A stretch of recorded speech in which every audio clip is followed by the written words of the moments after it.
Assalamualaikum warahmatullahi wabarakatuh. Kembali lagi bersama saya.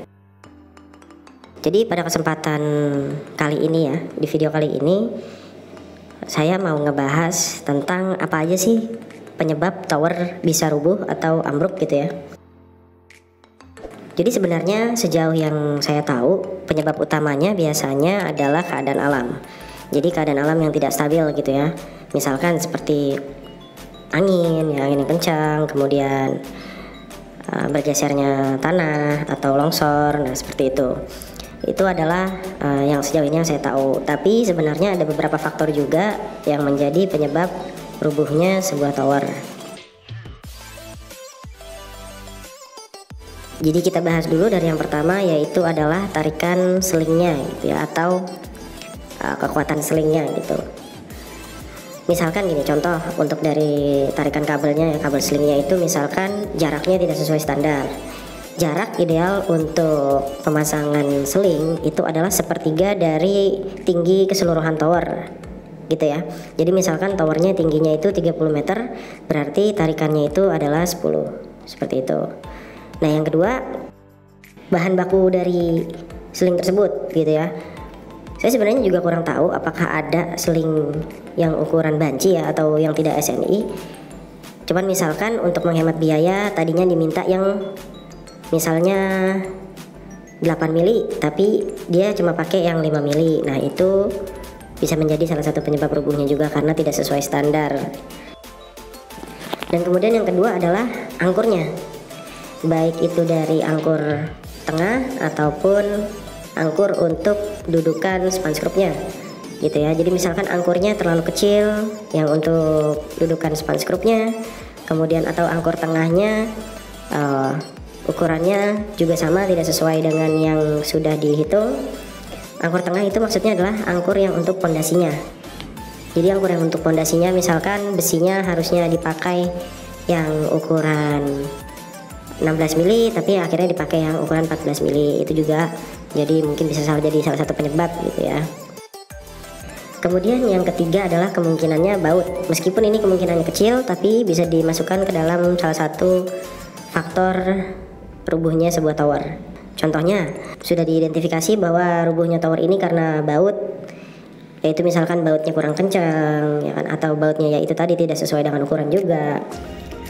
Kemudian mungkin bautnya sudah berkarat tapi tidak di maintenance, seperti itu. Dan kemudian yang ketiga adalah bahan baku dari tower sendiri ya. Towernya bukan selingnya, bukan pondasinya, tapi towernya sendiri, tiang towernya itu tidak sesuai dengan ketetapan. Nah karena sebenarnya resikonya lebih banyak di sini karena ada besi yang ukuran banci juga. Yang ukuran banci maksudnya adalah tidak standar nasional Indonesia ya, tidak SNI. Ini merupakan salah satu hal yang paling penting ya, karena kekuatan terbesarnya memang dari besinya, kekuatan untuk menahannya. Terus kemudian yang kedua adalah dari selingnya ya, atau dari tarikannya gitu. Kalau misalkan ini tidak sesuai dengan standar, maka kemungkinan besar tower akan roboh itu lebih cepat.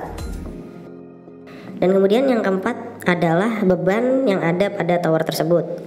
Bebannya misalkan karena tower ini kan dipakai untuk telekomunikasi ya, terutama tower yang triangle ataupun tower yang four angle, yang segitiga atau yang kotak, itu dipakai untuk tower telekomunikasi. Nah kalau misalkan tower ini diberikan beban yang tidak seharusnya, maka sudah jelas kemungkinan rubuhnya akan semakin tinggi. Karena biasanya kalau di sini kita pakai perumpamaan aja, ukuran tingginya itu 30 meter. Biasanya beban yang sanggup ditahan sama tower itu adalah hanya seberat 50 kg. Jadi lebih daripada itu tidak bisa menjamin tower akan tetap stabil. Sudah jelas bebannya terlalu berat. Kalaupun misalkan mau untuk 30 meter dan dikasih beban lebih dari 50 kg, usahakan ketika pembuatan towernya besinya dengan ukuran yang di atas standar. Maksudnya adalah lebih besar besinya, jadi lebih kuat juga. Kemudian selingnya lebih besar juga. Kalau perlu ditambahkan lebih banyak, jadi per stage itu biasanya dipasangi satu seling di bagian atasnya. Jadi 5 stage atau 6 stage. Tower yang pertama dipasang ke dalam, yang bagian bawah dipasang ke angkur tengah atau pondasi, kemudian selingnya di ujungnya. Nah, terus yang terakhir adalah kejadian alam. Nah, kejadian alam ini yang seperti tadi saya bilang, cukup banyak tower yang rubuh karena kejadian alam. Kejadian alam memang tidak bisa kita duga ya, maksudnya kita hanya bisa mengira-ngira, tapi seringkali perkiraannya juga meleset. Untuk bisa mengamankan tower tersebut dari hal-hal yang tidak kita inginkan atau kejadian alam itu dengan mengeluarkan biaya lebih, seperti itu. Nah, jadi itu adalah tadi beberapa faktor atau penyebab tower bisa rubuh atau ambruk versi saya, seperti itu. Jadi kalau teman-teman misalkan punya pendapat lain, silahkan tulis di kolom komentar, insya Allah akan kita jawab. Segitu aja dulu untuk video kali ini, semoga bermanfaat dan menambah wawasan kita semua, dan juga terima kasih.